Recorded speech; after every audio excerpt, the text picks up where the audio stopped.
I gang en Lady of the Night, trykker seg to Jimbo jobb innledningsvis, to Jimbo jobb til helt ut, men det kommer 5 skippene, lenger ut kommer 7, nummer 6 Satopek. Inn på den første svingen, to Jimbo jobb med 5 skippene, utvendig 6 Satopek, lenger utvendig, deretter en Lady of the Night, ut på den 3 Imp, deretter 9 Anna Sign. I spoen har vi nummer 7 Ricardo Fenomenale som det bakkes med. 3 Imp frem, eller mester 5 skippene, ned i ryggen på to Jimbo jobb. Det er to Jimbo jobb i føringen av Max 5 skippene bak den ene Lady of the Night, uten rygg 3 Impan, utvendig 6 Satopek, tredje utvendig 9 Anna Sign. Første 5 de går etter 11,7.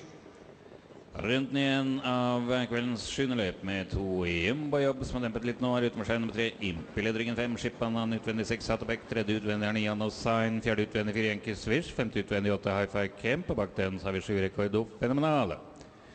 To Jimbo jobber i ryggen 5 skippene som har en Lady of the Night, deretter nummer 11 Pegas Phoenix som er fjerde innvendig, bak den nummer 12 Grande Skøl, deretter så har vi 10 Alfa Omega. Ut på siste langsiden med nummer 2 Jimbo jobb der fremme, 5 skippene i ryggen, 3 Imper uten rygg, fortsatt tredje innvendig for en Lady of the Night, deretter så har vi nummer 6 Satopek, Jan utvendig første 1000, dempet til 16,7.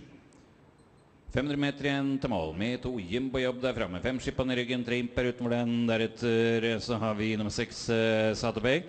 6 Satopek på vei fremme med seg i nummer 4 Yankee Swish, med i sporene også nummer 8 Hi-Fi Camp som nå kommer via fjerde.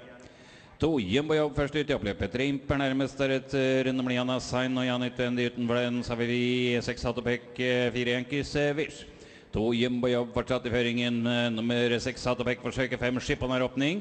5 skippene nærmer seg to Jimbo jobb, det er to Jimbo jobb, det er 5 skippene. 5 skippene kommer på lette ben og fly forbi to Jimbo jobb, 5 skippene foran to Jimbo jobb, tredje enten 8 Hi-Fi Camp eller 6 Satopek.